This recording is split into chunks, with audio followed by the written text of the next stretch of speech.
Welcome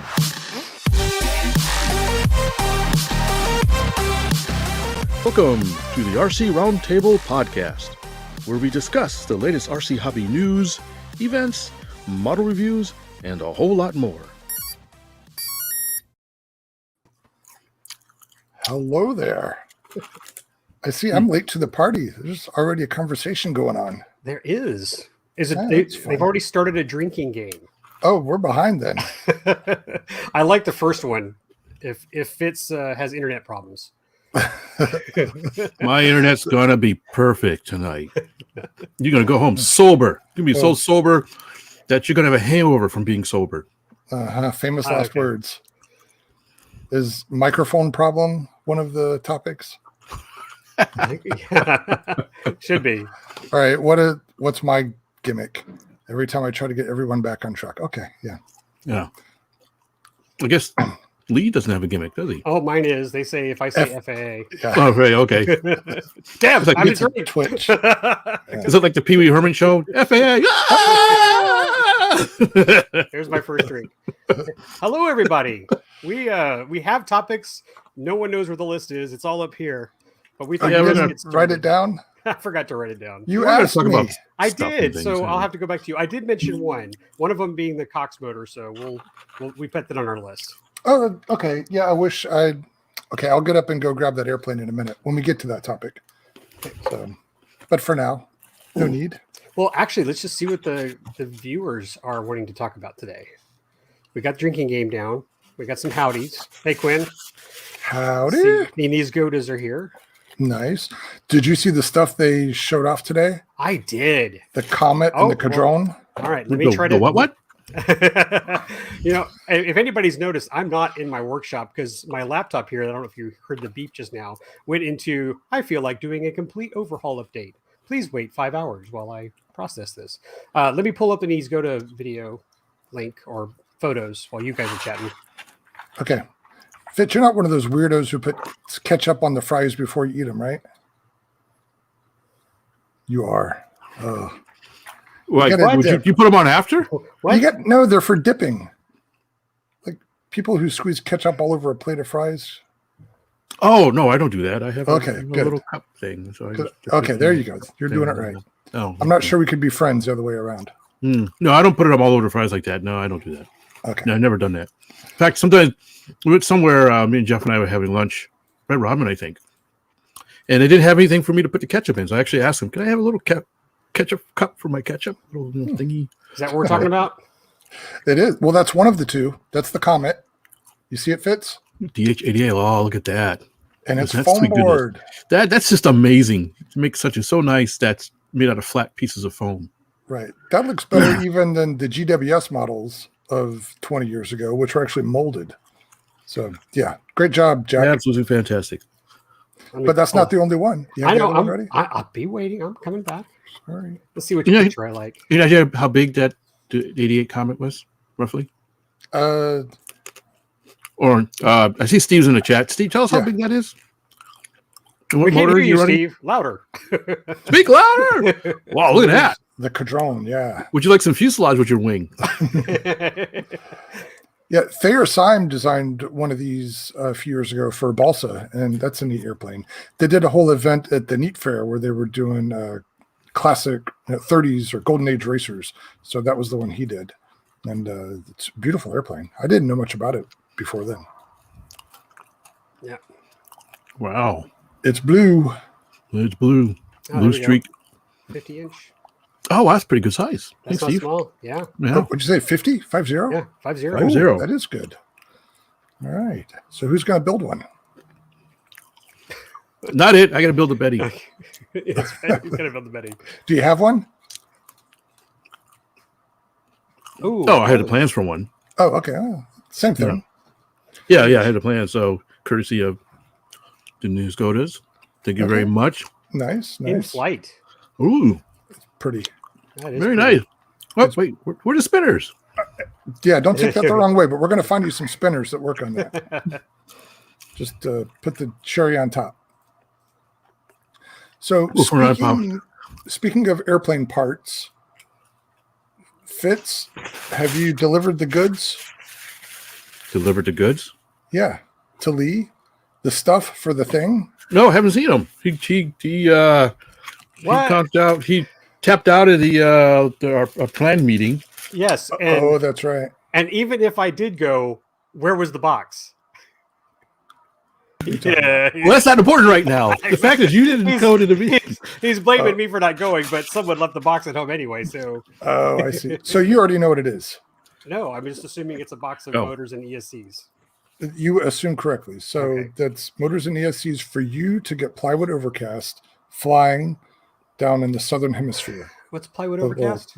The southern U.S. Yeah. Yeah, yeah. See, the burden is on you now, buddy. You mean that thing that's taking up a parking spot in my garage? At least one, yeah. It is taking up one. Yeah, if that doesn't fly at best, our friendship is over. Well, it'll fly at best because you'll help me fly it, correct? With my mental brainwaves. No, you're coming. Yeah. I think Fitz and I are going to get our A team on. We're going to fly up there and give you a shot. Give you some, what is it? Milk with knockout juice? Exactly. Here, drink this. Throw you inside. I paid a fool to kidnap How do we explain me. it to Southwest that we're just, he's just drunk. He's just drunk. He's fine. He's just drunk, yeah. He's all right. See, he's breathing. He's drunk. Weekend at Terry's. Weekend at best. There we go. Yeah. Weekend with Terry. Well, Weekend at least it's in my car now, Lee. It's living in the car. So next time I get to you, you have a nice, probably melted parts from the heat wave we've been having lately. But hey, that's an excellent segue. Speaking of Fitz's car. Hey, yeah. Oh yeah, I remember the my little black Audi that was bigger on the inside than it is on the outside. Yes. Now it's no longer. I no longer have the Audi. I've gotten rid of it. Did you trade it or sell it or? I sold it. There's somebody I knew who was really pining after it for some reason, but hey, it made it easier for me. So I have now relieved myself of ownership of the little Audi that could, and now I have a brand new owner, a spanking new 2021 Rav4 Prime. What is the? Does it come with a voice? It's over, Primes. Autobots roll out. So what does Prime mean? This is the plug-in hybrid version of the Toyota RAV4. This is a new model. They had the plug-in. I think what is it? What's the other hybrid they had? Whatever it was. They had a sedan, maybe the Prius. I think it's a Prius. Yeah, plug-in Prius for a while. And so does that mean it's primarily electric with fuel assist? It's not. I wouldn't say fuel assist. It is and it isn't. Okay. And it is primary. And it's not primary. All right. So let me go step back a little bit. I've been looking for a car for a little while now. Actually, I think just before, or just as the shutdown started, I needed something bigger. Now I got some bigger airplanes. This is airplane related. So I've had issues with transporting some of my larger aircraft now that I've got things like the Marine Saulnier and the Shock Cub and that kind of stuff. And so and another one is on the bench too. It's going to be pretty big. And I realized, oh, well, this little Audi is just not going to cut it anymore. It served me well, but being an Audi, and they just need too much repair and it was too small. Anyways, so Audi was an innie. Yeah, I was an idiot. So I've been looking around. My first choice was actually a Subaru. I was thinking I'll go back to Subaru. I've had a Subaru before, and I thought, well, Subaru Outback, they've kind of gotten a lot bigger. And all-wheel drive, I wanted something all-wheel drive, something I could tow with since I have a trailer now. So I was all set to kind of go after one of those. Plus, they were having an engine upgrade. And I think this past year, new model year, they upgraded the engine. So anyways, I doing research, I came across that Toyota was offering a new version of their RAV4. Now, my wife has been bugging me to get a Toyota RAV4 for some time, but for the most part, I was like, yeah, whatever. But when this came out, I said, well, I can solve two birds with one stone. I can placate her. And the fact that this was a plug-in hybrid was really a couple of things that I really liked. One, on electric only, Terry, you can run it electric only, as a primary, and actually defaults to that when you turn it on. It has 40-mile range, so I could commute to work and back and have some reserve left over, never buy an ounce of gas. I just plug it in at home. It had all-wheel drive, and it has an engine, and the engine and the electric motor system can work together to give you 301 horsepower, something like that. That thing got a Hemi? That thing's got a virtual Hemi. So this is not because I've driven like rented RAV4s before. They were a little bit wheezy, so I wasn't all that impressed with them. Although, they were a nice ride, but I just thought, it doesn't have enough gump. This has gump. This thing, now that I've broken it in, I've had it for about a month, and I've stepped on it a few times, and 0 to 60 in 5.7 seconds is what the company rates it at, and people have tested it, and it's pretty close to that. It's punchy. Even in electric only mode, it's pretty punchy. Right. I see Steve has a question. It did not come with a hitch, but you can get a hitch put on, which is what I did. I had the dealer install a Toyota Oem Hitch, which is there's aftermarket hitches and there's a Toyota one. And after doing some research, the Toyota one, even though it's a little more expensive, has a higher ride height, and people said it has a better ground clearance, so I went with that. And the thing is it's got 2,500 pound towing capacity, so you're not going to pull that thing off. It's going to pull trees out of the ground probably. And I actually ran the trailer for the first time last weekend. I think it was last weekend when I went to a fly-in about 90 miles away, and that was the first time with the trailer. And there was a couple of nice things about this car running with the trailer, which is why I got it. In fact, I had a list of stuff that I really liked about this car, and what made it a really good car for modelers. And I think I've said a few things. One thing I like is that now I have a reverse camera, and I can see the tow knob. What do you want to call this? The tow bulb hitch thing, the tow hitch from the rear view camera. So much easier than doing the Audi, because the Audi I had to back up a little bit, get out of the car, check it, go back in the car, get out of the car, go back in the car. This one, you just back up. I can see everything in the rear view camera and back right up and be pretty much perfect real quickly. So it's actually easier for me to hook up the trailer and work it around.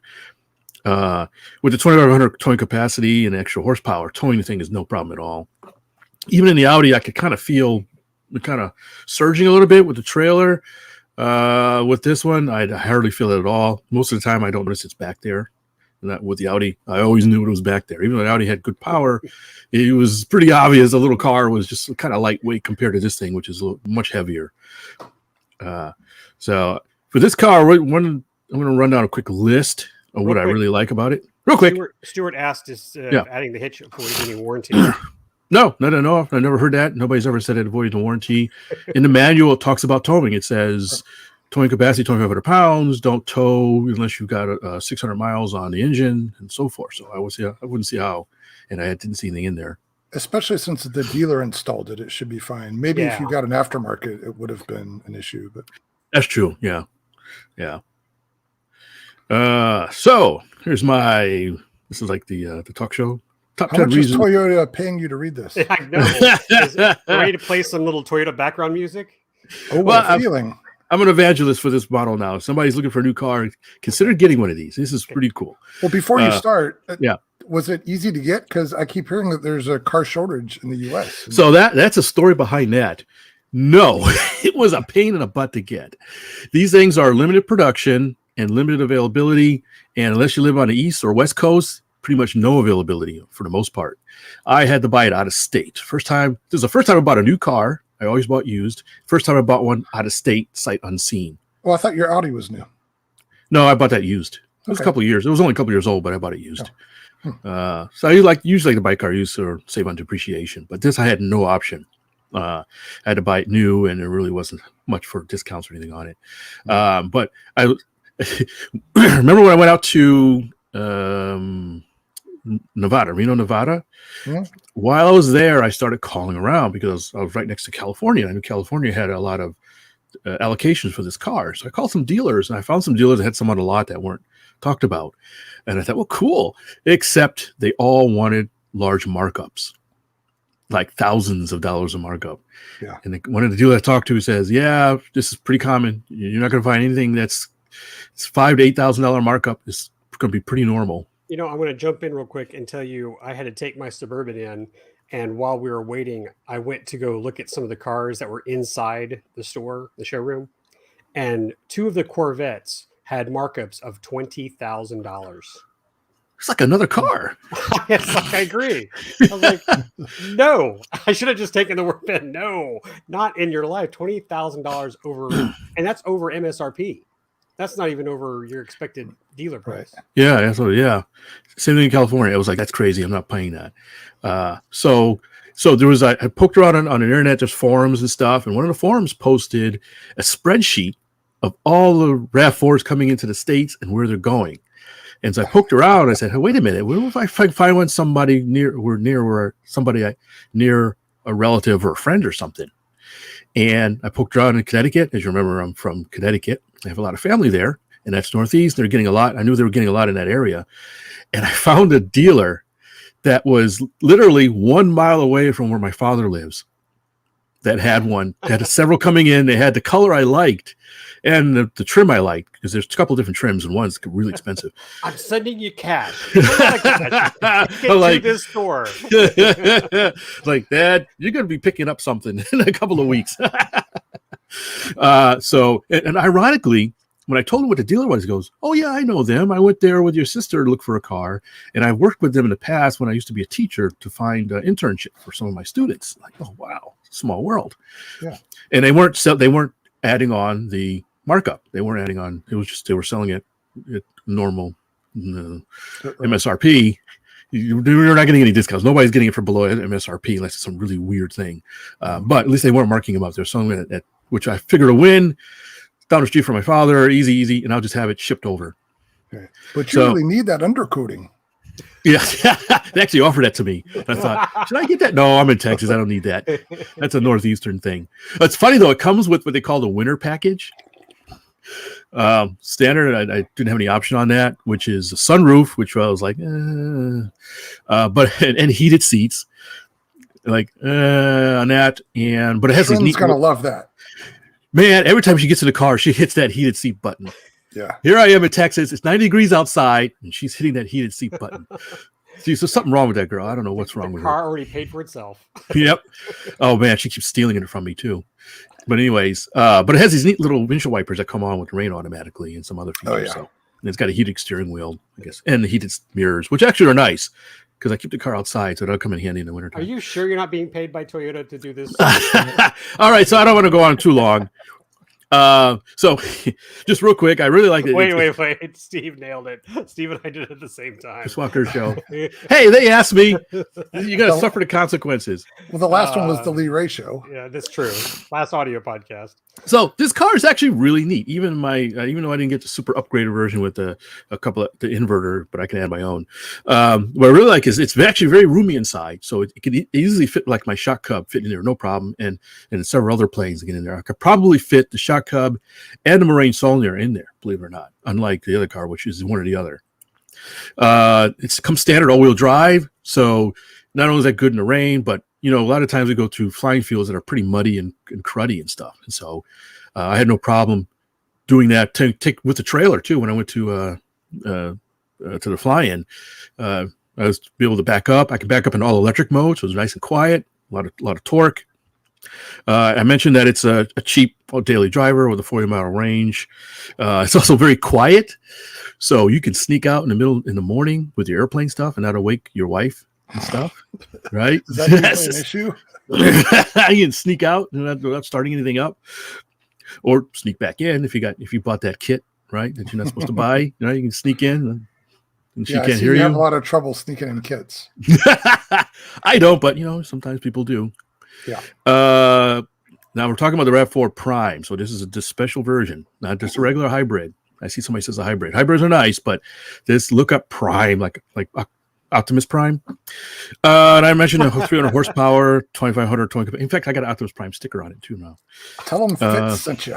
Went to speed. What's the code? Yeah. If you shell out the money, you can get a 1,500 watt pure sine wave inverter in the back part, if you want, built in, along with a lot of neat features. Room for camping. It's got something called a a my room mode. Did he just pull out the manual? No, I got a little thing. I got a little list. If you plug it in, you can turn on the camping mode and like the air conditioner will run and stuff in there, and you can be nice and comfortable and whatnot. Wasn't this an Andy all Kaufman? night? Keep going. Oh, I like that it's got a remote AC button. So if I press the button, the AC turns on without starting the car up and stays on. So if you got delicate airplanes, you can just press that button and it'll keep your planes cool without running the engine.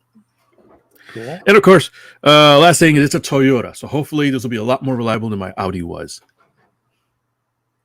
Nice thing. I think somebody else mentioned in the chat real quick. There's several options for charging it. It comes with a 110 volt cord, so you can just plug it into the regular house outlet, and it takes overnight to charge. It's not very fast, but it's convenient, so I can plug it in anywhere. But it also has 2 different options for fast charging. There's a 3 kilowatt and a 6 kilowatt, so that's 4 or 2 hours, depending on which one you get, of charging off 240 volt receptacle or out in the field. So it could charge. For me, overnight's been fine, but I am going to get a faster charger set up so I can do it in 4 hours. It'd be a little more convenient for sometimes. So anyways, I finally got a new car after 10 years of the other car. Roughly, I drive my cars until they die. So if you tow your trailer, you can charge your car. Because it has the solar panel? It has a solar panel on it. They don't put out that much power. Yeah, technically, yes. But if you park, you have the trailer, you could just switch around, plug it back into your car, do a little charging. One other thing, it has what they call a charge mode. So you press this button. That's good. And the engine will turn on, and it'll charge the main battery. But so you can use it as a generator. Yeah.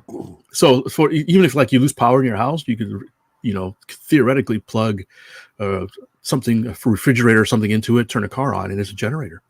Huh. Well, there you go. You need to make the transformer sound when you start it. I think he probably already does. I'm sure he will. Transformers more than meets the eye. I was just watching that on Netflix. They have a new one. It's CGI. It's actually pretty good, if a little talky. Oh, my goodness. All right, what's next on our list? Well, and another thing. No, just well, we should give Fitz a rest with his vocal cords.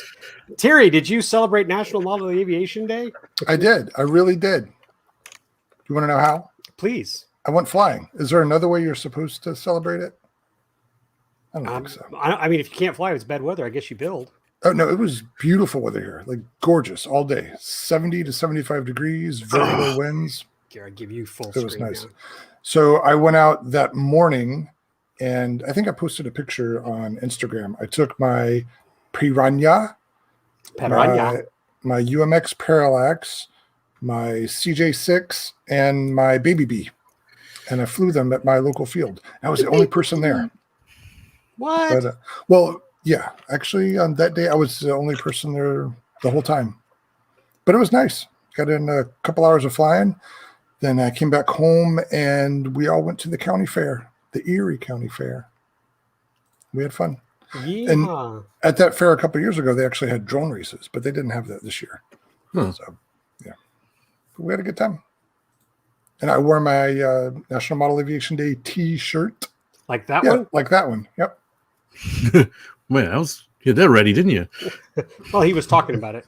Oh. I don't have your photo up here, Terry, but I think you sent me a picture of looking down at the phone with your shirt. Yeah. That was the best I could do.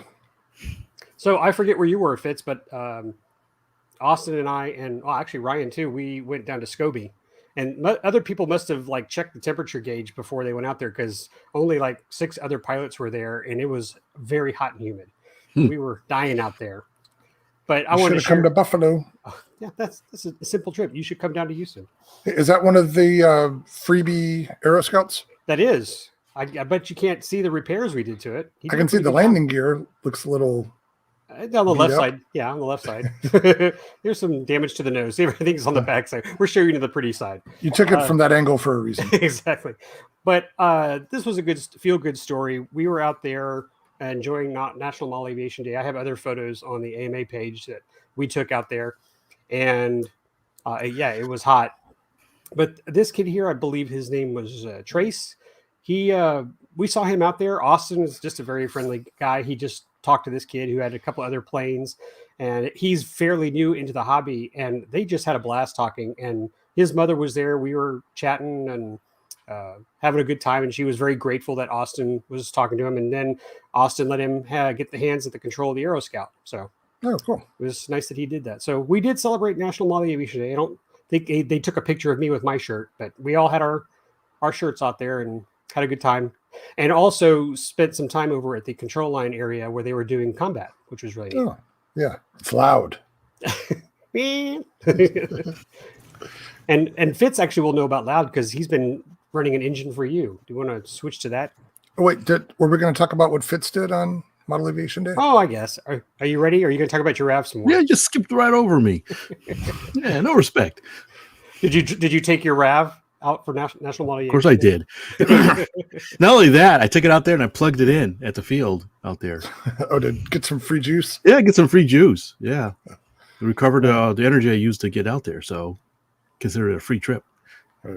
So what was your... The Texas City Club had a fly-in that day. They had the Big Bird and swap meet. Okay. So I pulled out the Shot Cub. Even though I said the Big Bird, actually opened it up for smaller stuff. So I had the Shot Cub and the Hanger 9 Hellcat that I have. Oh. Yeah, I hadn't flown a Hellcat in a while. So it was good to get it out and fly around. It's a fun plane to fly. So 2 gassers, no electrics? No, the Hellcat's electric. Oh, I thought that was a 20cc. 15cc, and it has electric option. Oh, okay. 6L, it flies really good as electric. So that's a grass runway? Yes, grass runway. So I think that was the first time I flew the Hellcat off a grass runway.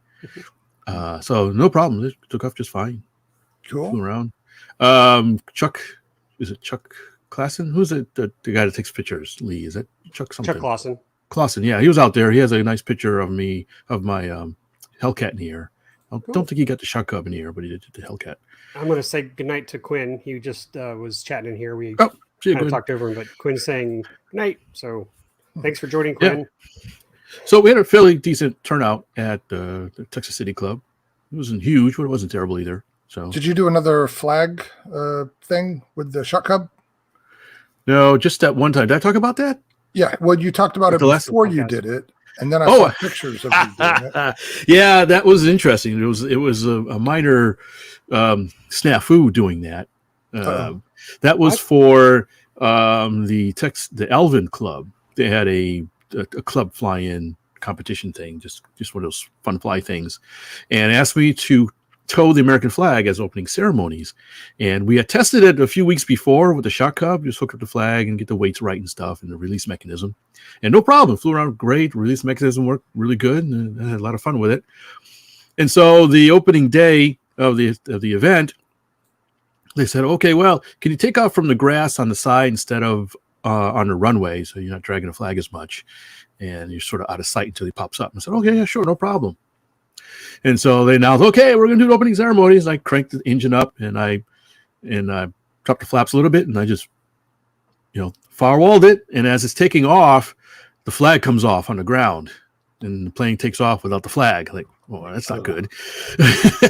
So I come around and land real quick, and I look and I see that one of the string attachments is broken off the flag. I thought, well, I guess that broke off. There's a little zip tie that holds it on. The zip tie broke. I said, well, okay, the zip tie broke. And so I went over to put the flag back onto the plane, and the whole mechanism to release it is broken. So somehow it broke in 2 places, not just this little zip tie, but the whole release mechanism, which is made of wood and balsa and stuff.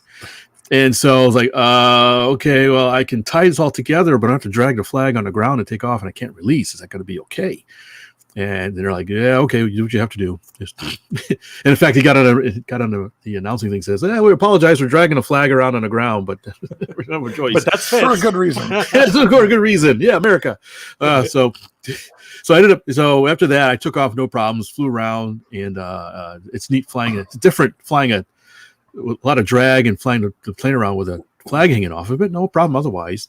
Did really well, and the people really enjoyed it. They said that they really enjoyed watching it. So after that, everything was okay, landed just fine.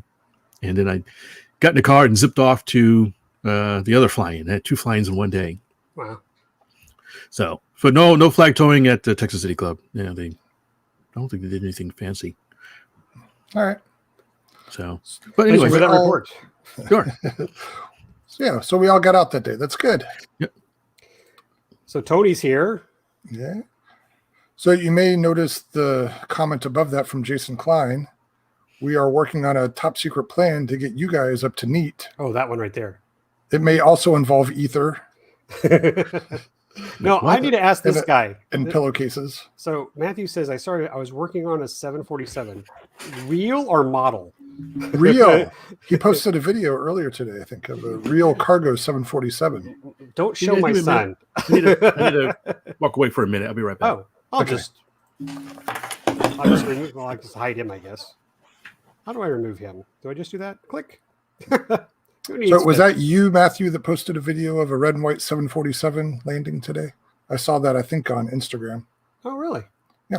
Well, shoot. I guess I'll have to tell Austin. Yeah.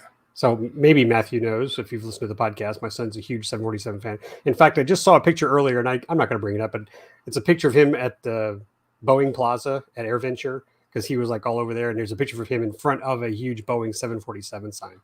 Is there a sign? Sorry. Yeah, but he's got his Boeing shirt and his Boeing hat, so.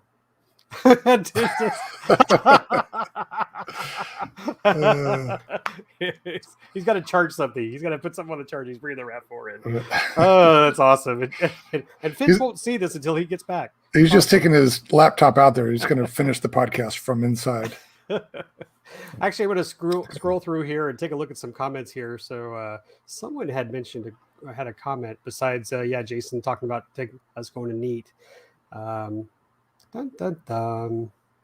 Well, I saw that Jack came in because Jack wasn't here when we first started showing the pictures, I don't think. Jack Niskoda? Yeah, so maybe because I don't see him chatting at the beginning of the chat room. So hello, Jack. Glad you could make it. Oh, Fitz is back. Let's add him back. And that other guy. Other guy. No, I didn't go get the RAV4. I see the chat. A pic of the flight. It's on. Yeah, that'd be awesome. I see that. And then Jack's there. Hey, so Jack, now that we know you're here, awesome work, buddy. I mean, I think does Jack build them, but Dad paints them, right? Yep. Okay. Jack designs and builds and flies. Steve looks pretty. They are pretty. I'm not worthy. All right. So what is next on the list? There's a box in front of Fitz. He's going to tell us what's in the box. It's a mystery. What's in the box? There's got to be a little tune, right? What's in the box? Da, da, da, da. Now, for this week's segment of What's in the Box. What's in the box? Let's bring it to Fitz. Fitz, tell us what's in the box. What's in the Is box? it a giveaway? Is it a giveaway? No. Let's give it away. Just a little this. I know what that is. You know what this is? I do. Oops. So hold on. Let me get my half of that puzzle. Hold on one sec. I'll put y'all both up here. In case you didn't see it. There it is. Maybe I'll just Sorry. I'll remove myself for a bit so you guys can show your wares. My wares? Okay, carry on. Okay. So Terry. Fitz. Where'd Lee go? I'm right He's here. hiding. I'm just letting Oh, you guys have the screen. Oh, okay. Sorry. I thought you left. It's a two-person thing. You don't need me for this. So I was going to say, Terry, so remember this gunked up seas behemoth of a How hatchet could I job? forget it? Yes. Yeah, look at that. Look at that. Oh, yeah. That's the good Beautiful. stuff. Give me what I need, baby. Now, here's the thing. You keep making that sound, that flipping sound. Tony's going to get excited. Right? It's He's not gonna that say- kind of show. He's going to say, "Put some fuel in it and put a battery on it." Well, I did. I sent a video of it I know running. that. I'm talking about now, like for the show. Yes. So like, and here we go, folks. 15 minutes of a well, I'll let Terry tell you. 9 engine running. I've talked enough. Terry, you tell the story. Well, I think we talked about it in the last show, so this would just be an update. So I bought this Cox Acro Cub control line plane, which is so much cleaner now than it was before. It took a long time to. It had the gooped up fuel that had been on it for decades, but really the hardest part was the decals that were originally on it had just dry rotted on there, but would not come off. So I ended up using some denatured alcohol and a lot of thumbnail. Finally got most of it off, so it's in pretty good shape now. There's just some nooks and crannies that I can't get rid of the stuff. But it's got the elevator on there, and you can see all this red right here is one molded piece of plastic. That's pretty impressive piece of molding, actually. That's what I thought, especially for 1970. And it's clean. There's no mold release marks, or they're very subtle. So, and it's got a little undercambered airfoil built into it. Very nice job. I can break that plastic part in 5 seconds. I'm sure you could. And I'm sure a lot of people did. Hopefully it's not too brittle after all these years. No, it feels sturdy. Wow. I don't know if it's polystyrene or something else, but it's in pretty good shape. So old Leroy knew what he was doing with this. So I pulled the engine out. It was as gooped up as the rest of the airplane. Played with it for a minute, and then decided my best option was to send it to Fitz. And Fitz, you got it running. What did it take? Not much. I did, of course, it was seized and gunked, so excuse me. So I took it apart. Well, at least it's not a whole lot to take apart, but I took the back plate off. I think, was it already off when you got it? I had disassembled it. Okay, so it was already disassembled. I would have done that if you hadn't, but yeah. Disassembled it. I think, did I take the cylinder off completely? No. Did I? No, I didn't. I didn't take the cylinder head off, but it was disassembled enough so that what I did was I stuck it in a crock pot with antifreeze in it, give it a nice cooking overnight. And what it allowed me to do is warm it up and kind of lubricate it a little bit enough where I could turn it over. It wasn't quite like this, but I was able to turn over, spray some machine oil in there and sort of really get it worked all over and lubricate it nice and turned up. And then I actually stuck it in a sonic cleaner after that, once it got cleaned out. And yeah, it's shiny. Yeah. That's from the antifreeze bath and a sonic cleaner. Really did a work over it. Put everything in there, including the needle valve assembly and the back plate. Everything just got chucked in there. I cleaned up the diaphragm, we call it, the little reed valve. Yeah, I cleaned that up a little bit. That was a little bit gunky. Yeah, it looked like it was in pretty good shape still. It was one of the metal ones, I believe. Yeah. The metal ones are nice. So, because the later ones were real plastic and sometimes they can go bad after a while. It looked pretty good. So I said, well, I found a head from a similar looking Cox engine. A glow little head. Compression head, glow head. I can't remember if I added another shim. Did I add another shim? I think. Oh, I don't remember. I might have added another shim in there just for giggles. But What about the backplate gasket? Because I can. Did you have to add one, or does it need one?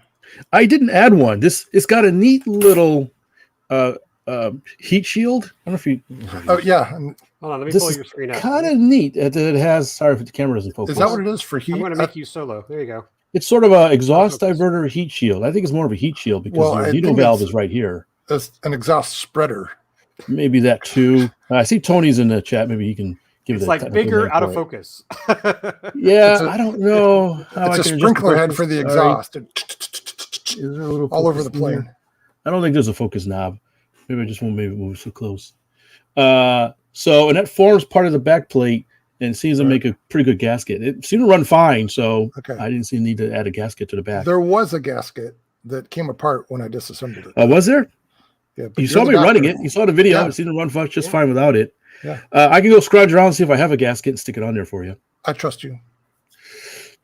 So the goop will seal it up after a few runs. It seems it's got a really fine needle valve. So it looks like you don't have to really turn it. It seems to be pretty good control of the needle valve. Other than that, I had to put it in a vise. I realized I was hooking it up. I was like, wait a minute, there's no holes to mount it to anything. So I just stuck it in a vise and ran it. They're not all that powerful of an engine. Sounded good. It did. Yeah, Tony says it's a heat shield. That's what I thought because it did look like it got pretty warm. What about the screen over the intake? It's still there. Well, right, but it seemed to be gooped up too. So did the sonic cleaner take care of that? Yeah, probably the bath and the sonic cleaner would have got rid of any of all that stuff. So okay. And so you ran it on 25% fuel? Yeah, simply because I just had it laying around. Okay. Like I told you, 15 should be fine for it, but it ran just fine with 25 too. Either one is fine. All right. And took a bit to get it started up. I'm sorry, I'm checking something. To get everything worked up. But once I got it because I didn't really I didn't have a good feel where the needle valve stopped. It's got kind of a weird. Oh, it's not the normal. What is it? 2.5 turn. Yeah, maybe. Yeah, I've got the manual. Yeah, but it wasn't easy to feel to stop. It's got the way they set up this needle valve was kind of weird. Let's see what Leroy has to say about that. Usually it's a couple of turns, 2.5 turns, 3 turns. Right. All right. Anyways, I'm just double checking something. I couldn't remember something, so okay, it's just got one shim. Okay, which is fine. It's got a low compression head, so it's not a big deal. I think there'll be fewer rumors if you show the engine in your frame. Yeah. You're just looking down, working on something. Oh, sorry. In your lap. I took the head off to double check something because I couldn't remember. So there's the glow head. Okay. So it's all ready. So I'll send it back out to you. Thank you, and add in a quart of the appropriate fits fuel. Sure. And invoice me. Invoice you. The hazmat sticker on it. Hazmat. Do not drink. Do not feed the pregnant women. Yeah. So I need to order a handle, half a handle, and a glow plug igniter for that. Yeah, we talked about that before. Did you look up? Well, only the handle. I didn't realize that I don't have any of the clips for the glow head. Oh, so yeah, I need to get one of those too. Yeah, those are usually pretty easy to find. Yeah. All else fails, just look on eBay. There's always somebody selling. Yeah, I'm sure I could even just make one if I needed to. Yeah. I've seen people even take the regular size glow, just stick it on top and do it as well. It's kind of clunky, but it works. Did you use the spring start when you started it? Yeah, I do. Some people don't like to use it. I always use a spring start. I don't like to. Yeah. And it doesn't have a spinner, so I can't use my electric start very easily. That one's normal rotation, right? Yep, normal rotation, counterclockwise. All right. So shouldn't be any issues. So don't touch the needle valve. Should be ready when you get it. That's your propeller, right? That's my propeller. Yeah. So okay. Do you need a propeller? No, I've got one here that was with it. Oh, okay. I'm good. You need one. So this last thing, don't touch the needle valve. Just crank it right up where it is. It's already set a little bit on the rich side. All right. Just CA it in position. Well, I wouldn't do that, but it should start in its current position, or maybe open it up an eighth of a turn or something like that if it's not quite running. But it should be pretty much where you need it to be. You want to run it a little bit on the rich side on the control line planes, by the way. Don't lean it out too much. All right. Well, thanks, Fitz. I really appreciate that. Yeah, no problem. I'm glad I can get it running. It was nice to play around with that a little bit. Yeah.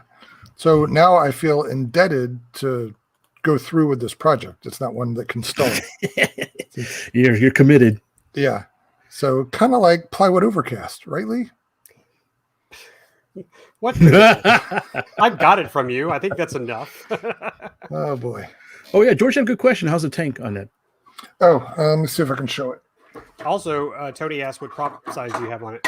I ran on a 5.3. I figured that wasn't going to be too much of a load on it, but I don't know what Terry has. I have no idea what he. Let's see. Here it is. Put a 510 on there. It looks like a 5.3 little plastic one. Oh gosh. Uh-oh. Where are my readers? So no, I you're get looking old. down at something questionable. Yeah, this is I have readers somewhere around here. This is a 10.6. So divided by 2. Yeah. Yeah, I think that's a 5-inch prop. So this is the bottom piece of the fuselage right here. So it goes in like this, and it's got the tank integrated into it. And I actually think it is a separate piece that gets glued in, but that's the tank. Okay. Is the fuel line okay? No, it was dry rotted, but I'll replace it with regular fuel line, unless it matters. No. I just wondering if it had a fuel line. I know that's old. It did, but yeah, it was. Do you have the fuel line for it? I probably saved the one that I pulled off of it. Yeah. Would you have any new? I have some fuel line. If you want, I can throw it in the box. If you don't mind throwing a couple inches of fuel on in there, that'll save me a little hassle. Do I need to be here? Should I leave you two guys alone? No, we're done. You just got to insert yourself, Lee. I can't. Now I know what it feels like when I'm running my mouth for a while. All right, so I'm excited to get this thing going. This will be my first control line experience in a while, my first half A experience in a while. Yeah, I hope it's positive. So yeah, the last time what? Do not drill a 1/4-20 hole onto the wingtip to try to put a run cam on it. Don't recommend that. I make no promises. Just big cam sitting on it, wondering why it's flying like this. Speaking of, I tried out turn right. I tried out my new Insta360 Go 2 on Model Aviation Day.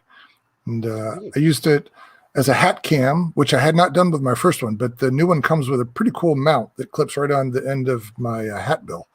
And unlike my other hat cam, which is usually a GoPro Session 5, you can't even tell that this one's there. With the Session, your hat just kind of sags down and it's hard to turn your head. But with this one, it's no big deal. And it seemed to work pretty well. I've looked at the footage, and it seems to be pretty good stuff. So more to come on that. So the plan is more than just a pixel flowing around? Well, no, and there's no zoom. So you only get the close passes and all that stuff. There's a lot of editing to do, as with any hat cam. But it seems to be as up to the job as any of my other action cameras at half the weight or less.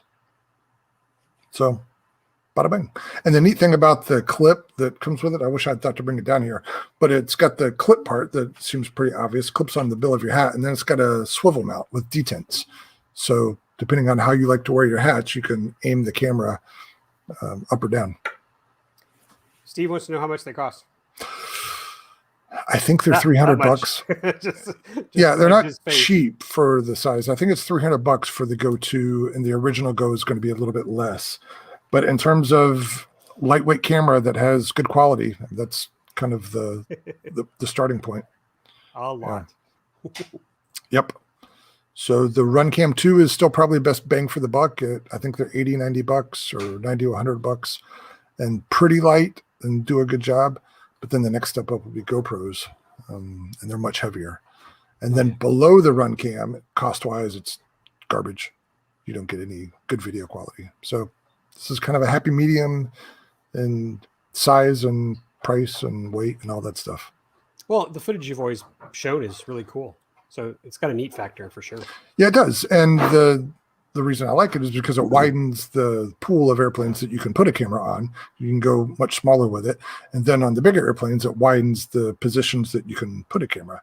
Like on my FW190, I was putting stuff behind the canopy, and you can still get good CG. And I might have it here, and I might have shown it before, but I made a little a dummy offset so that when I put it on a wingtip, I've got this that goes on the opposite wingtip, which is the same weight and about the same profile.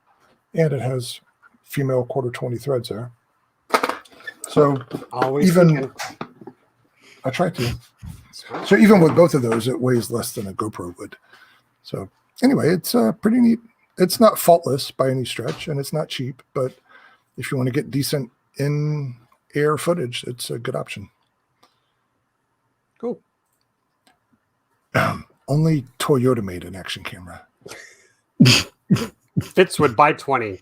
That is an option. Camera. That's an option for Rav4 is to get a 360 cam, parking cam. Oh, it didn't have one? I didn't pay for it, but yeah, it's an option. It's an upgrade. I tell you, I got it on my Suburban. That's so cool.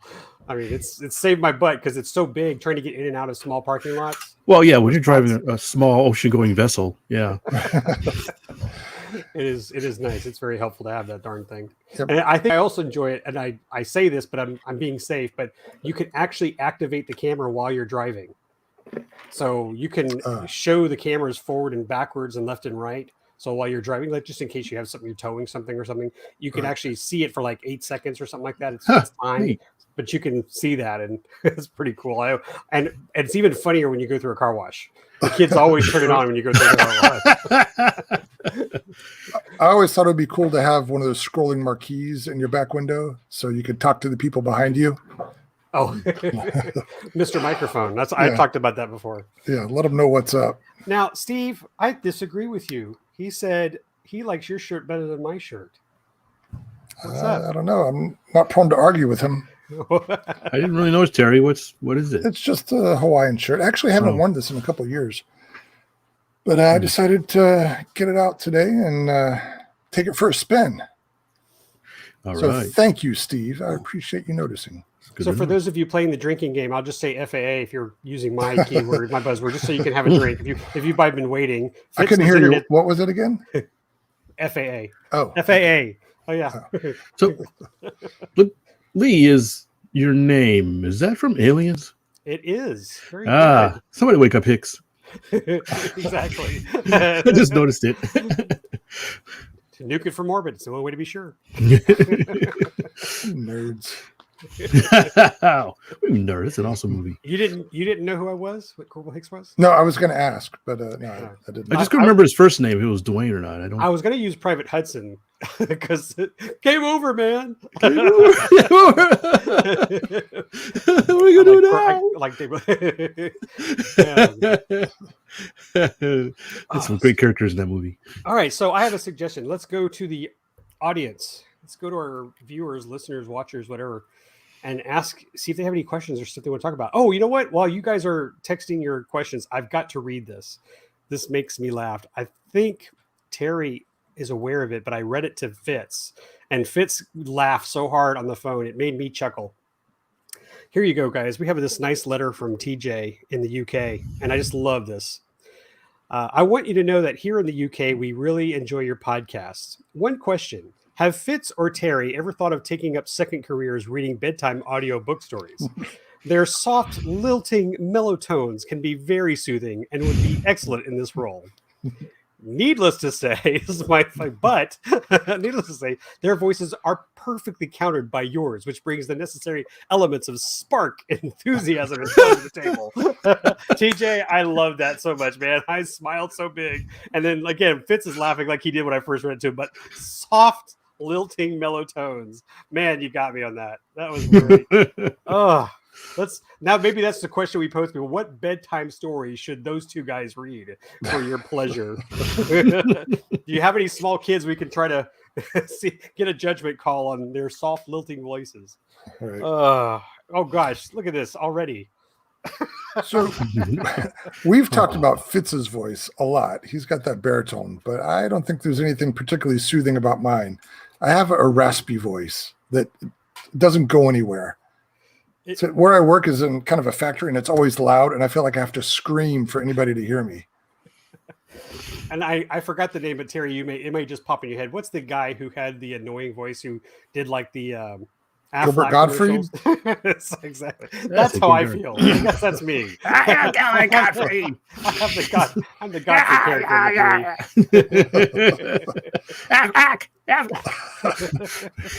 Oh, that's great. And Terry's Winnie the Pooh. That's good. I think that's our job. We all three got to go pick a bedtime story and let's read it to our listeners. Well, there you go, Terry. You got to read Winnie the Pooh, right? Okay. Does that make me Tigger? That'll be episode 1.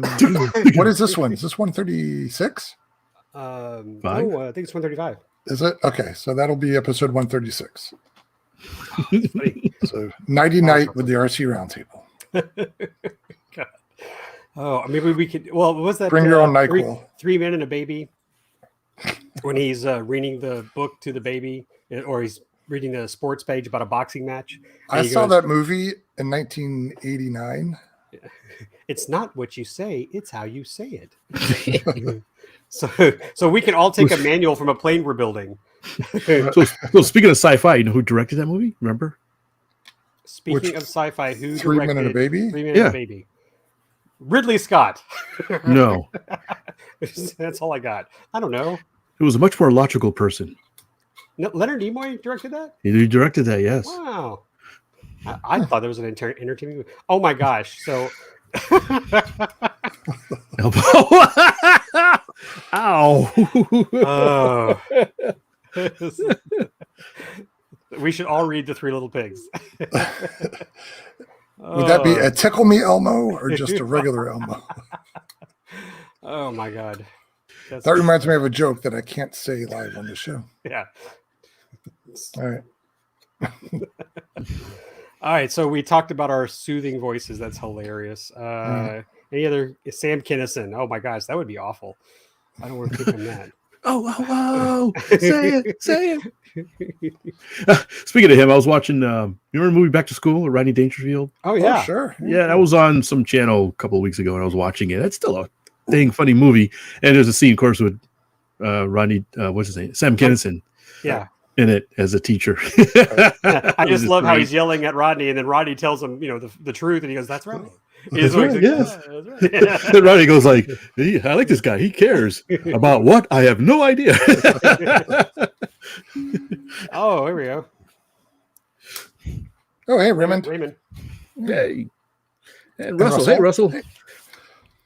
Right, so here's a topic I wanted to talk about tonight. Did you have a comment, Fitz? Oh, no, I just said Russell's a fellow club member of mine. Okay. So the and you guys tell me if you don't want to talk about this, but the new Hobby King Mustang. Is it a topic we want to touch? Does anybody care to guess what I'm going to say? Well, I think maybe we can have a good conversation about it. I think there's two facets worth talking about. One, the airplane itself, and two, the history or the full-scale implications surrounding it. So let's start with the model. I'm not asking if you want to talk about it anymore. We're just going to talk about it. You mean the Tower Hobbies Red Racer? Well, that was my question. I haven't seen Hobby King's page on this. I've just seen some of the advertisements. But when I saw it, I'm like, oh, with that hatch, that looks like the Tower Hobbies Mustang that we three viewed, just reincarnated with a different paint job. Well, wasn't that yours? Or you had the Red Racer, correct? I had the Racer, yeah. It's hanging in the rafters behiend me. Lee, you want to put up a picture? That's right. I'm doing that right now. Unless Terry just goes to get it. That's it right there. Okay, give me a second. Was it a review for you? Can't see it. Was it a review? I knew I did it on one of my tested articles, but I don't remember if it was specifically a review about the plane or some lesson that used that plane as the subject. Can you get it, Terry? Yeah, I can get it. Hold still. I was working on it. Okay.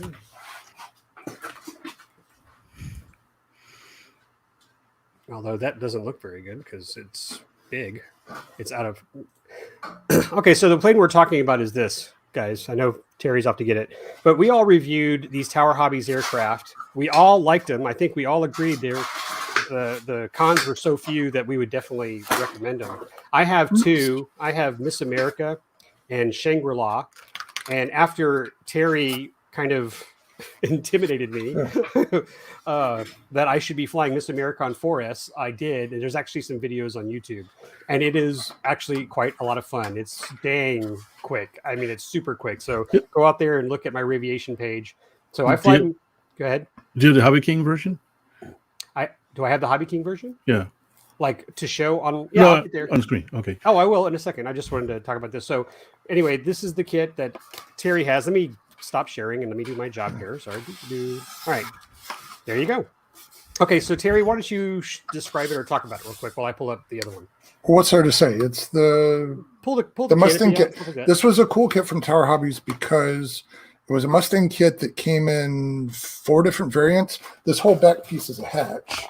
And so they offered a hatch that was the racer canopy like this, a B model Razorback, and also a bubble canopy. And I think there were 2 or 3 different paint jobs you could get the bubble canopy. But the rest of the airframe was the same. And it came with that magic 1000 kV motor that was totally underrated and could take a lot more power than they utilized. And so this was upgraded to 4 cells with a smaller prop. I think I'm running either a 9.6 or an 8.8 on it now and getting close to 500 watts on it. And it makes this thing boogie pretty well. It's a neat airplane. Yeah, and that's what I do on my Miss America, what Terry does. So I've pulled the landing gear off. Yeah, that was the one fault we all agreed on, that it noses over way too easy. So grass takeoffs are no, but it will take off from asphalt carefully. So yeah, I took the retracts out of mine as well. And it's a hand launcher. But on Shangri-La, I keep it at 3S, and just a little shout out to my oldest. It does tend to nose over. It's a great flying plane, but it does tend to nose over the gear. But darn it, we went to Bomber, I think, and I told Austin to be careful with that when it doesn't, wants to nose over. He squeaked that landing. He had it sitting on the two mains and just, I was like, on the grass, on the runway. Oh, okay. But he had it. I mean, it was nice. It was a beautiful landing. It didn't roll over at all. So kudos for him. So here is Galloping Ghost. And that sure looks similar. Yeah, it looks very similar. And in the same hatch lines. I don't know if you can see you can. Yeah. So it goes all the way back to here. So it pops off the same. And I looked at Chris Wolf's, the RC Geeks video, his review on it. And I think, unless there's anything else to talk about the plane, do we want to go to the next? Well, not yet. I'm just curious if it is the same thing, like reuse the molds, and how does all that work? Where were they for the last 5 years, and how did Hobby King use them? And did Hobby King use the same motor or some similar motor? Servos? I don't remember what was in here, just normal 9-gram servos. But anyway, I'm just curious what persists from when it was Tower Hobbies to what it is now, and kind of how it got that way. I can't see much of a difference. Yeah, we don't have any insight into the equipment unless we go to the Hobby King page, which... Well, no, when you see Chris do the review on it, he opens it up and it looks just like the interior. Yeah. But I can tell you, as fast as I know mine is, I would not want to fly it in an all-silver scheme with not much contrast. Good point. Good point. Yeah. With some big hot pink triangles on the bottom. Right. And so now we can switch gears to the other part, that it's the trim scheme of Galloping Ghost, which is the P-51 that crashed at Reno a few years ago and killed several people. It was a horrific crash. Horrible. And we received a letter from somebody who was at Reno that day and was there when that crash happened and did not like the fact that this was the subject chosen for that model. And let's have a discussion about that. Personally, I can see where they're coming from, and I get it, and I can understand why that would be sensitive for them. At the same time, it's not really an issue for me, and I think there's other aspects that are similar. Like, I know a lot of people take issue with swastikas being on World War II German planes, where, I don't know, that's never really been a thing that I considered. And by the same token, maybe Fitz has a Japanese plane that has some American kill markings on it, and somebody's granddad was shot down in World War II, and they would not like that. I think there's probably any number of instances where something about the way an airplane looks or the paint job on it could cause a reaction in somebody. And I don't know. At what point do you draw the line that it makes sense to not include it? And I don't know what the answer is. Fitz?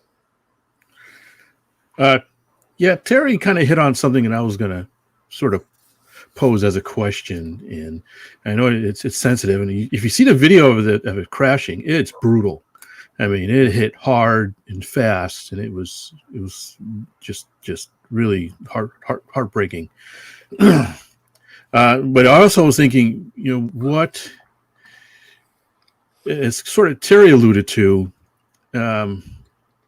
is this any different than selling a German aircraft that were responsible for the Holocaust and the murder of 6 million Jews, or selling Zeros that were that partaked in the Pearl Harbor that killed 3,000 Americans? We I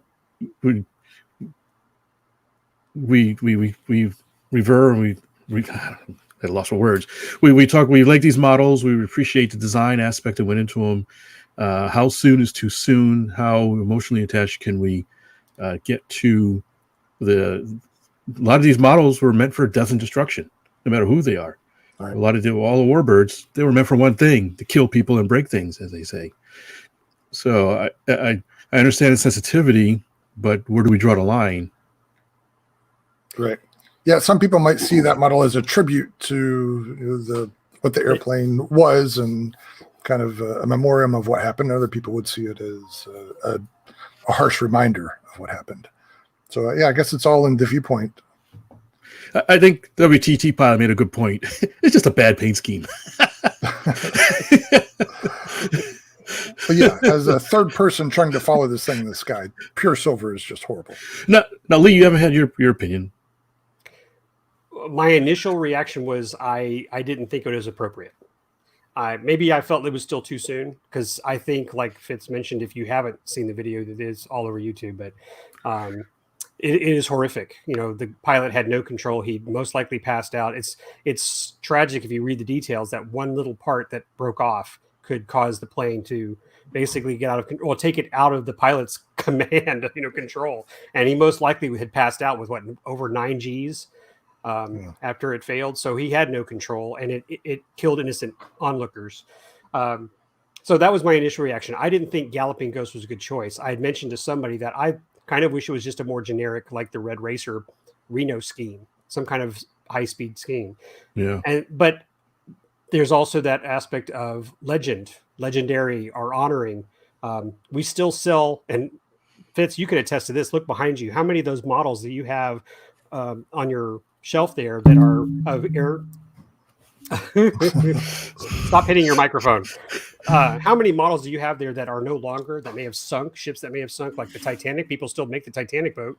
It killed over 2,000 people. Is that right? I mean, so I think more than that, but yeah. But there are tragedies. I mentioned to one friend, it's like Dale Earnhardt's number 3 car. When he died, I didn't think anybody would ever drive number 3, and a lot of people were not happy that number 3 was still going to be on the road. They wanted it to be retired. So seeing it in someone else's hands just felt wrong. But it's funny, because I know that's initially how I felt, and I've heard some other talk about its history. In fact, Matthew pointed out here, and I'll bring it up. It's kind of lengthy, but he says it is legendary and iconic. And as Fitz pointed out, a lot of planes that we fly that are replicas are, if it was World War II right now, you wouldn't be seeing American kids building Zeros or Focke-Wulfs, as model airplanes, most likely. And if they were using them as targets. So it's interesting you say that. I know somebody, Terry, you know who this, if I told you the name, you know exactly who he is. He refuses to build, well, he's a model airplane guy, a really good builder, but he refuses to build Axis aircraft because his uncle was killed in World War II by German fighter pilot. So I totally understand that. He won't build any Axis. And just like, I guess, a lot of World War II vets, when they came home, they refused to buy Japanese cars, right? And that kind of stuff. Oh, really? Yeah. So I understand it. And that's, I don't think of anybody negative for thinking that. I totally understand. But it's just, in my opinion, I think it opens up a lot of can of worms if you really go down the rabbit hole too much. I'm not sure if Terry saw this because he was talking when I showed it, but this is Carf models, a very popular, fiberglass, large, giant scale aircraft. Galloping Ghost is right here. It says it's back ordered, but I don't know how long this model has been on their inventory. It could have been here before Galloping Ghost crashed, so it just may have been one of their models. But the point is, they still sell it. My initial reaction was the Hobby King, because that's the first time I think I've seen an RC model, but obviously other people out there have had it. So like I said, you got to sit on it for a little while to to realize what was the purpose of them doing that. Was it just because, I mean, you'd kind of hope they were doing it to pay respect to the aircraft, or were they doing it to get attention? Yeah, that's a good point. I mean, I wonder if they contacted the families or anything, asked for permission, or Wait, why. I don't know, but I would be very permission. Yeah. Given their track Pretty record. sure that's not what happened there. All right, I'm trying to be. Well, see, and George said this. They built them as recognition models. Okay, that's why I'm okay with that. But in this case, it just I don't know. I didn't feel like that was what they were doing here. I think they were just trying. I think they took the mold and said, "What's a Reno Racer? Oh, let's go with that one." Well, I think George was talking about Axis airplanes kids built during World War II. Kids of. Yeah. Oh, okay. All right. That's further back. Okay. Good point. Yeah. I'm thinking, I can imagine a kid in World War II building an Axis aircraft just thinking for a firecracker in it. Right. Blow it up. So, yeah, I don't know how you summarize that, but yeah, I'm sympathetic to the way they feel about it. And other people, I would have said probably 10 or 15 years ago, I wasn't sympathetic apathetic about it. I'm like, whatever, it's history. Don't worry about it. Just go have fun. Probably more so now. I can put myself in that position.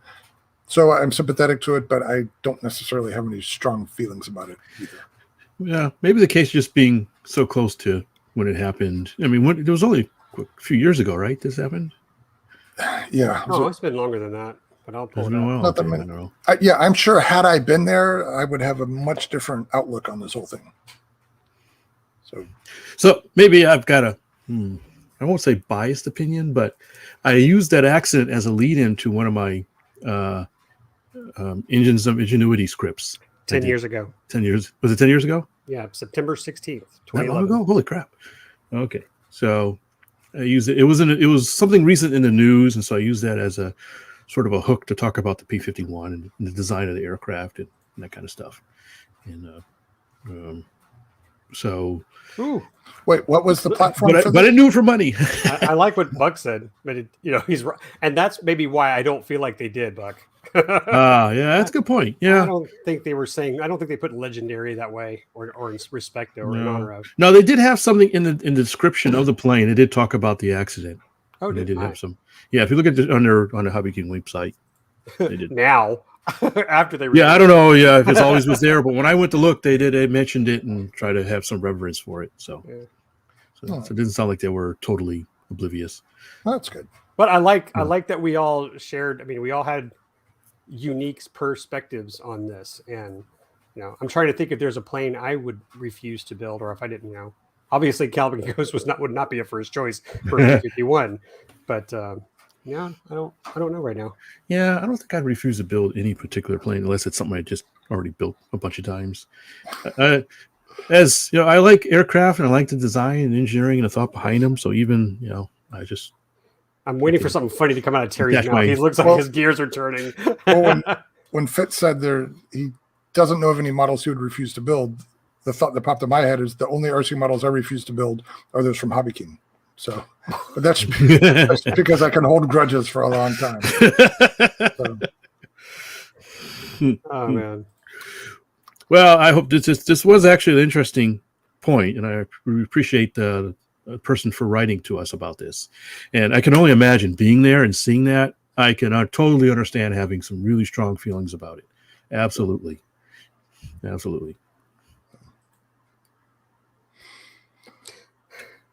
Moment of silence. Yeah. Moment of silence for...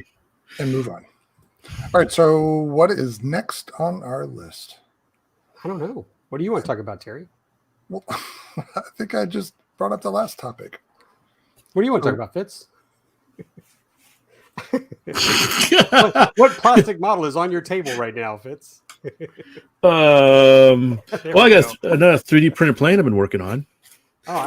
Oh, right. Speaking of 3D printed planes, right there. Here's one right there. So I was printing. So there it is, right here, actually. So I got another model I've been working on, and mistakes were made. So I've got to reprint the fuselage on it because it's broken. Humpty Dumpty sat on a wall. Yeah, it was a bad launch. My launcher failed in his one job. No, just kidding. Hey, that's a pusher that was probably screaming like crazy. Does it have a handle for him on the bottom? Yeah, there's a handle here. Okay. Let's just say he didn't get his hand out of the way quick enough. Was the motor running? It might have been. But here, another. So I've been printing up the new pieces for it, and I've got one piece. I've got the part of the wing here. So now, being that I'm reprinting it, it's easy. All the files are already there and already sliced, so I just go in and dial it up. So I started printing the other side of the wing, and this is what I came to. Bird's nest. It actually printed 2/3 of the wing, and it popped off the table. I haven't touched it. This is how I found it when I walked up into the room, and then I got the bird's nest. So it popped off the plate. I obviously didn't have enough glue. I thought I had enough glue left on it from the previous print, and so now I got a bird's nest and a 2/3 printed piece of wing. Is that a lightweight PLA? Yeah, this is the LWPLA from, I don't know if you can see it, from eSun. From Toyota? This is stuff Toyota. It's a new Toyota. LWPLA. So that's the stuff I was telling you about, Lee. You were asking me about it. And so I've been using that. I will talk about my 3D printed stuff. Yeah. So I posted a photo. I think you guys already know. I lost my 337.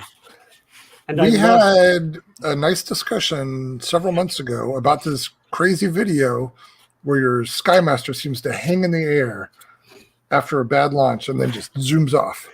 This time what happened? It zoomed into a spin. It zoomed into a spin. Oh, yeah.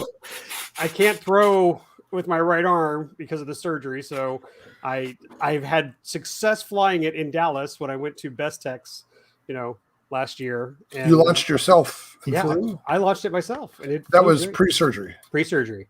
Right. So I asked Austin to throw it, and mistakes were made. I don't have the photo here, but needless to say, it left his right hand because he held it with two hands, and he did it this way. He went 1, 2. His right hand was behind the CG, so when he flipped it, the tail went down, and my prop wasn't spinning. Right. I had that switch that keeps you from doing that. So you had just the front motor spinning. Yeah, so just the front motor, and it went up. I did hit the back, but at that point it wasn't going anywhere. But I digress. Lost my 337. At first, I wasn't planning on reprinting it, but Jonathan from RC 3D Print has a version 2 of the 337, and I said, okay, I guess I'll give it a try. So this is for you, Fitz, because I can't figure this out, and maybe if anybody else is here. I just saw George. If anybody else is here, but can you see that, Fitz? Can you make the screen bigger? Oh, yeah, stand by. Yeah, I would never even think about doing that for me. Let me go over there. Oh. Every time it starts the next layer at the Z seam, it just drifts. It just doesn't leave. What do you mean drifts? It looks like you might have your retraction too aggressive.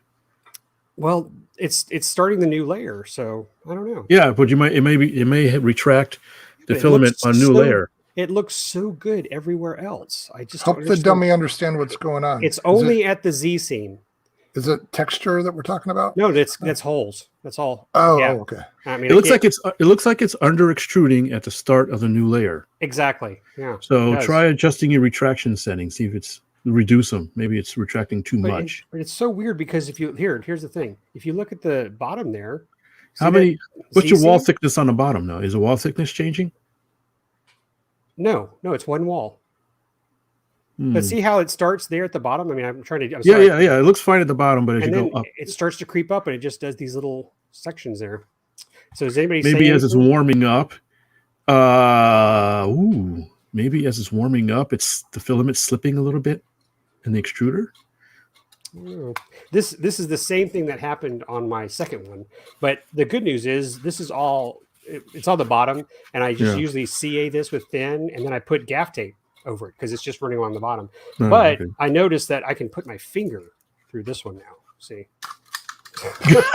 Well, that's that structured sound. Yeah. So I mean, like cheater holes. Yeah, like I said, everything else looks pretty good, but I gotta figure out that is. So I'm gonna check retraction, but I might. I don't know. I just didn't know if anybody else had a comment on that. So your plan is to do the front half in PLA and the back half in lightweight. Yeah. Well, I was perfectly fine the way mine flew, and I know it was heavy, but I didn't really experience anything to me that felt like it was just a heavy flyer. I mean, I had a good time with it. But what I do like about version 2 is that it has rudders, and it has a removable hatch this time. Are the rudder servos in the tail? No, they're near the wing. Okay. So I'm all for it. I was like, yeah, I like that. So he did say that he would recommend me using PLA for the fuselage, and then using lightweight PLA for the tail. I don't have lightweight PLA. I've never used it before, but I also know it's not a white. It's an off-white. It's like an eggshell. Yeah. So I'm trying to determine if I want to paint the whole thing. Anyway, it's up there. Yeah. LW PLA doesn't really have any color choices. I think there's 2, white and black. I just saw this comment. You know what? That is magical stuff. And I just want you to know, Quinn, for Austin's birthday, I gave him a roll of gaff tape, and I promise you he's going to use it, and he's going to love it. So if you don't have gaff tape in your toolbox, go get some. I thought the 337 has rather thin tails, and LWPLA is not is stiff as regular PLA. So does he have reinforcements or anything in there? Yeah, he's switched it to carbon fiber. Oh, okay. Yeah, and he's said that, and it's like, okay, I don't mind trying it, but I gotta tell you, I was like, part of me is like, I had really good success with the second one. I mean, I had like this kind of issue, but I dealt with it. I might just print the whole thing with PLA Plus and just try again. Now he has working rudders. Are the fins themselves bigger? Any bigger? No. I don't think so. Right. I still think the fins are a little small. Just my personal opinion on his design. I think he should, even if they're a little bit bigger than scale. I think they could. I'm not 100% sure. I don't. He hasn't mentioned to me that he changed that.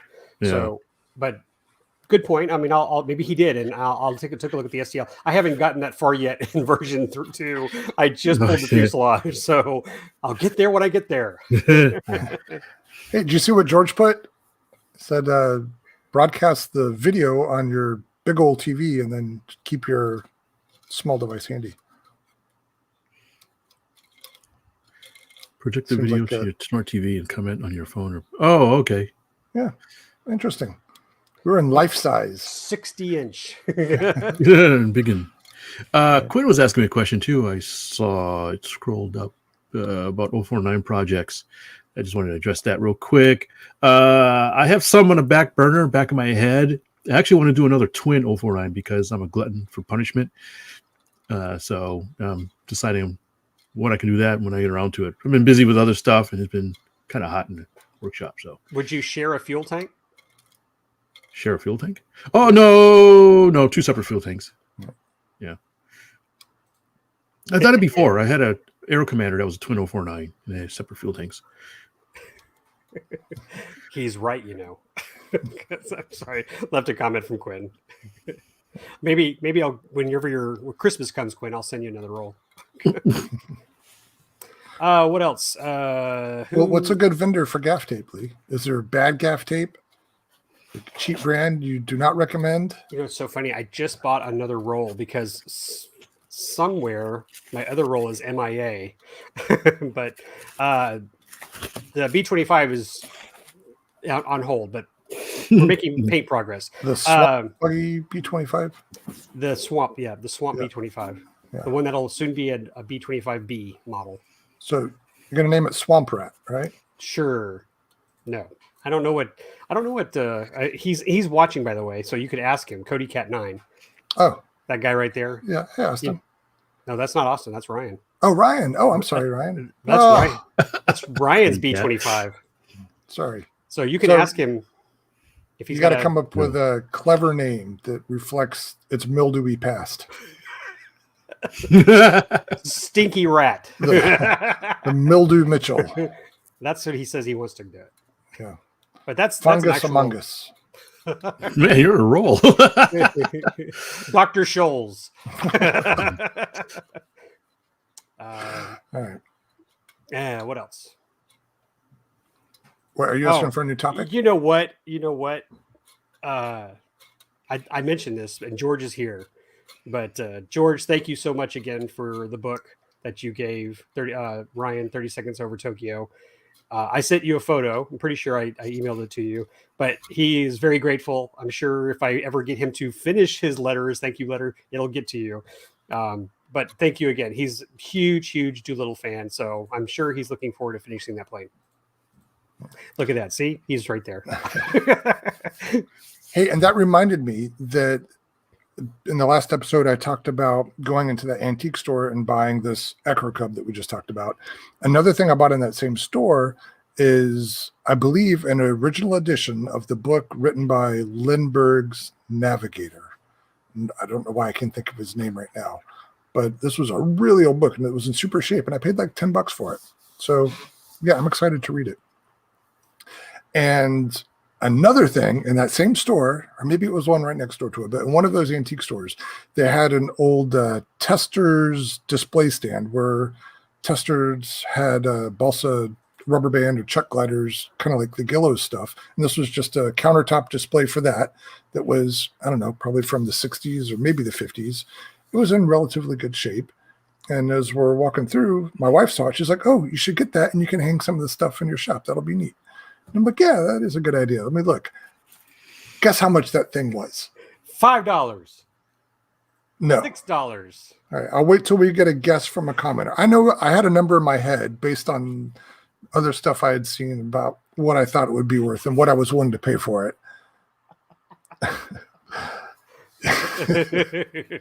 He did on some flights, right? I know. It was the fly. It was that just fly. Just not over the Atlantic. So the guy who flew with him on other stuff. I'll have to get it down. Quinn's got 40. Right. Oh so my God, George. I say it here, it comes out there. Thanks, George. Made me laugh. So yeah, I was thinking $35-$40 for this tester's stand. The price tag on that thing was $495. US dollars. Take two, right? Right. It was crazy. So I wiped off my fingerprints and I put it back where it was. But I might have a picture of it somewhere, but it was insane. So I don't know if there's some hidden value in these things. Maybe somebody had one on Antique Roadshow one time where it was on Pawn Stars and they gave it a crazy value. But yeah, I don't know how anyone would ever spend that kind of money on a silly display like that. Even if it had all the original models hanging on it, that would be overpriced.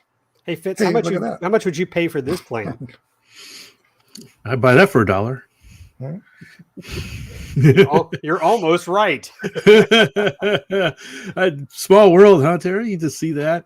Incredibly, yeah. I have a story to tell, and maybe we'll end it on this little conversation piece. Yeah, we want to explain this picture. Oh my gosh, this is fun. So I called Fitz about an estate sale I found in Pennsylvania, Right. and it had a lot of RC stuff, and most likely for someone who probably passed away and left their estate, and some of the descriptions were just way off, but there was a lot that I was looking at that caught my eye. It was a Twin Otter from E-Flight Horizon Hobby, and I was looking at it. It's like, man, that thing looks brand new, but it's part of an RC lot. I mean, it didn't say model airplane, it didn't say Twin Otter, it said RC lot.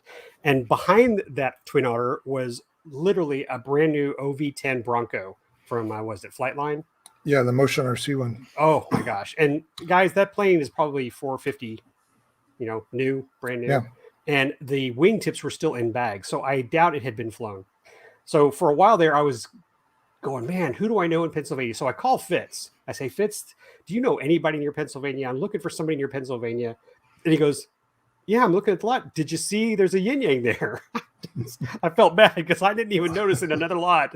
This one right here, there was a yin yang. So sure enough, on this sale, this pile with, I guess that's a Panther. Is it? Yeah, it's a Panther. And a little tower. Does it say model airplane parts? Is this great or what? Model airplane parts.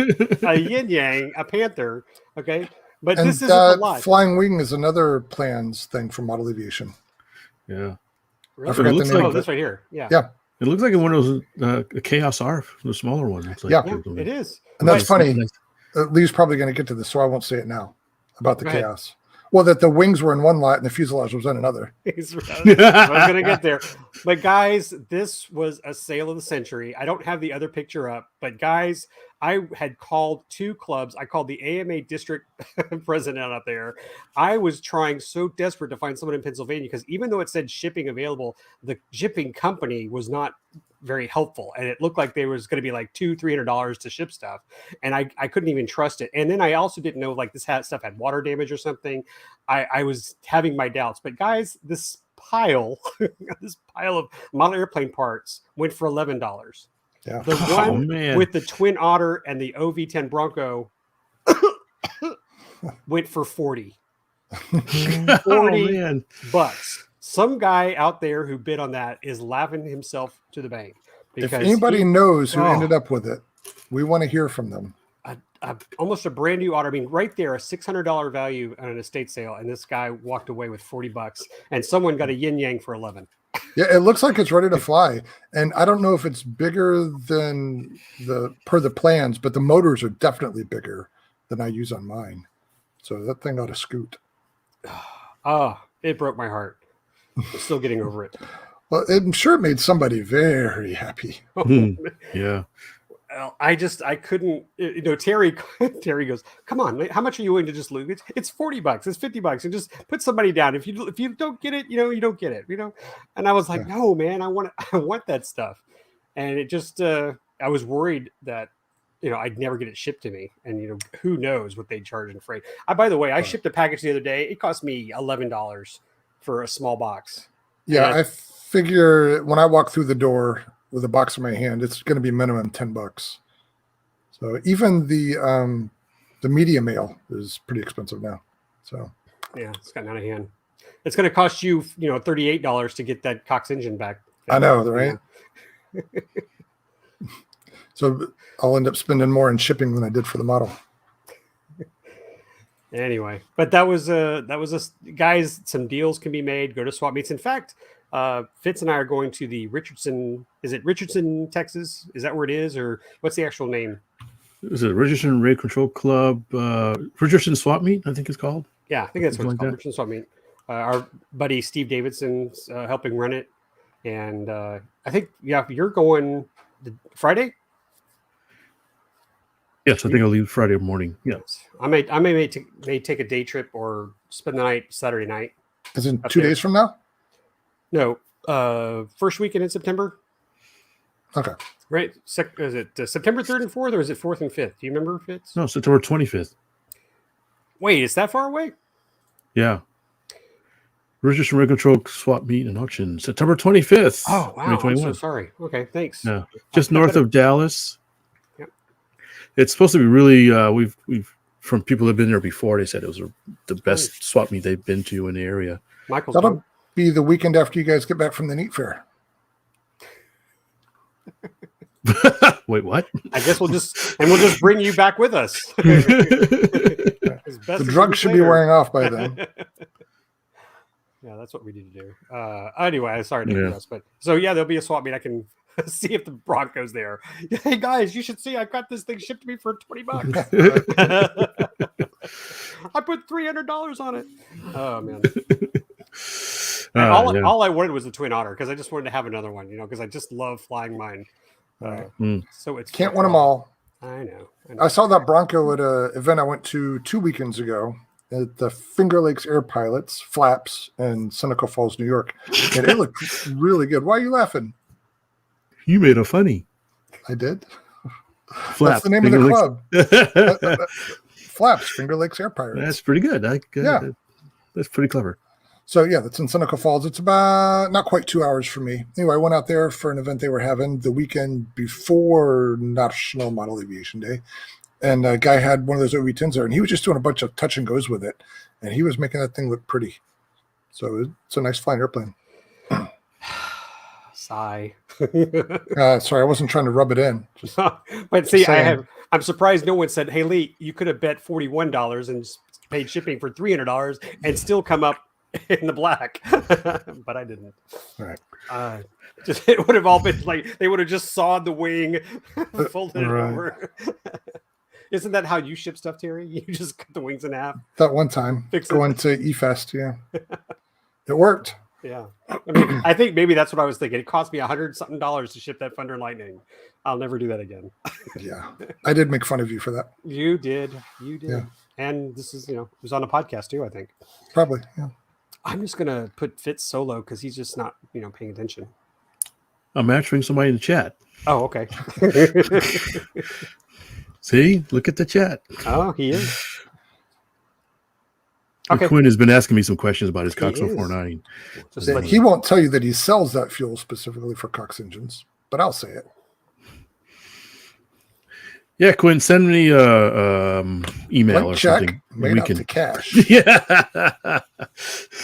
I need a second RAV4. Here's the funny thing. George, you said, can I put it on our Facebook page? And the answer is I did. I just didn't go to look at it when I was talking. So lazy me.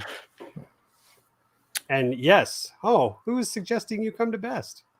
And he even used Mr. Okay. Well, thank you, Mr. Ryan. Did your dad put you up to that? Because he asked me daily. All right.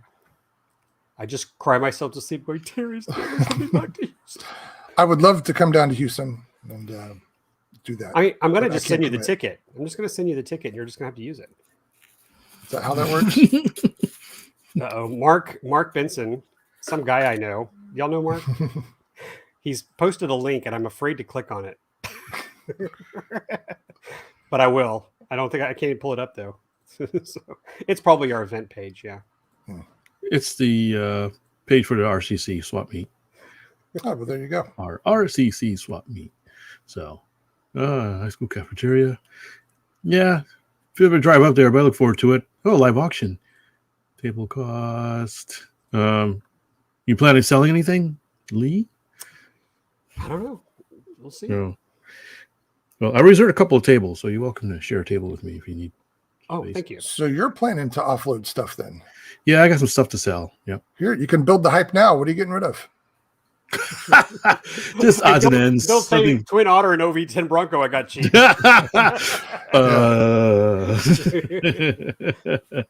Yeah, Lee, don't let him sell anything that I gave him. Okay. If I see plywood overcast on that table, heads will roll. No. I don't know. What are you selling, Fitz? I've got a biplane I'm gonna need to get rid of, which I for some reason forgot the name of it. Dang it. One I don't fly anymore. It's like a scale sport. You would have to ask me, so now I'll remember as soon as we turn off. And I got a bunch of odds and ends. I got some niblets and things just to get rid of them, some stuff. Nothing really worth mentioning, really. Nothing fancy that I know of. Unless I decide the last minute to take something up. I don't think I have anything. I don't plan on selling anything. I got rid of the one plane I've tried to sell a couple of times. Was that high-tech Extra 300? Right. So All right. That's it. Oh, Matthew. No, Matthew, not the Ultimate. It's something else. It's Great Plains made an ARF and the kit version of it. It's like a sport biplane. For some reason, I can't remember the name of it. Don't blow a gasket. Yeah. Oh, well, anyways, it's not that important. Yeah, Sparky was online. I don't know if you guys noticed, but Sparky was here in the beginning, and he said he had to leave because his battery died or something. Yes. So, Man, talk about Sorry. bad preparation. Stuart, Sparky's OV10. Really? Oh yeah, so hopefully we'll see Sparky up there. yeah, well, you'll see Sparky at best. Oh, you mean at Richardson? Yeah, Yeah. Richardson. Gotcha. I'm sure we will. All I right. hope so. All right. Well, I think that's a wrap. I had fun. We had some good talks. Indeed. Yeah. Thanks, everybody, for joining, chatting with us, making fun of Skybolt? us. Fitz, Skybolt, anybody? Yeah, Skybolt. That's it. Thank Tom you. Tom. wins. Yeah, Tom, because he's seen you it. get a 10% discount on his asking price if you come to the Richardson swap meet. That's a big Yeah. airplane. Yeah, Tom, you want the Skybolt? Yeah, it is. It's actually a really nice model. I just don't fly it anymore. I got so many other things I've been flying, and I'd rather have somebody else enjoy it. It's electric. Oh, 6L electric. Flies fantastic. Just, I've got the Ultimate. The Ultimate's a little bit more my style. Mhm. So, Fitz, last question. Where can people find you? do you want to email at RC Roundtable? Yeah, Or- contact at rcroundtable.com. Put There you Fitz is awesome in the subject line. We'll know who to send it to. Can you put that in the chat? It's not easy for me to type that Oh, out. I will type it right now. Thank you. and by the way, Lee, you have a message on Instagram. I do. Okay. Should I read it right now? Is it juicy? Have you already seen it? I saw it, but No. If it's not juicy, he doesn't want to see it. yeah, it's a message. It's fine. It's not on this one. Okay, I have to go pull up my phone. All right, now I'm going to be Fitz for a bit. Look down at something. Nobody knows what. Okay. And if anybody's interested, I'll be offloading a bunch of airplanes too. Hey, look what popped up. Yeah. Ooh, nice. You going to swap meet, Terry? Somewhere? I don't know. I'm going to try to go to events. I don't know if any of them are swap meets. Oh, okay. But typically You said you you're can take offloading. stuff anyway. Yeah, but I'm planning to get rid of a few things. I don't know if I can list them here because I'm not sure what they are yet. But you know, I've got some stuff that I just don't fly that much anymore to justify keeping them. So Yeah, that's kind of how I feel too. It's like, I really like them, but they're just sitting collecting dust. Let somebody else enjoy them. yeah, It's from somebody who was watching us tonight. it is. Didn't put it in Yeah. the chat. It is. Yeah, I don't know if he's still watching. He may want to remain nameless. So No, no. All right. You post Instagram, but not in the chat, huh? Exactly. I haven't read the whole story yet. All right, guys. Thank you. Was that it? That's your goodbye? That's my goodbye. See ya. All right. Well, thanks again, everybody. We Go had to fun bed. with you. Get ready Thanks for for having school fun with next us. And are we sure we hit all the things? Oh, If we didn't, we'll do this again. I'm sorry. The comments traveled so fast I didn't realize Quincy was in there. Oh, that's right. There's a thing at Shreveport. What is that? The Sharks Club? Yeah, Sharks had a big warbird fly-in this weekend up in Shreveport, Louisiana.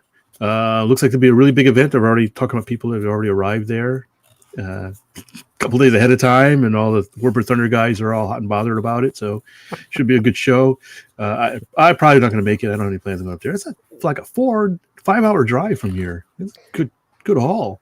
Can you do a Good Night Moon for the listeners? Oh, there was a time when I could have recited that. My youngest is now 13, so it's been a while since I read that. Same here. I have the book somewhere, but I'll have Fitz. Fitz, I'm going to give you the Good Night Moon book, and then you have to read it. We used to just make up stuff. Good night, battery charger. Good night, propeller connector.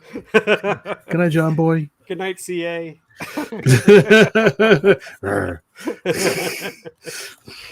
Of course, you and CA have a tenuous relationship. I do. They keep exploding in the back of your truck. Oh, that. Oh, wow. Right, and so not tonight, but the next time we'll talk about the Star Bond CA, because I bought some based on your recommendation, and I'll tell you what I think. Okay. We'll And save that. There's some Star Bond in the bottom of my truck. Forever. The permanent resident, huh? I was using some the other day. I got the WeatherTech floor mats, and thank goodness I did, because like I said, there's a big pile of super glue right there. It saved my butt. So Just breaking it in. that's another story. All right, let's wrap it up. All right. Good night, everybody.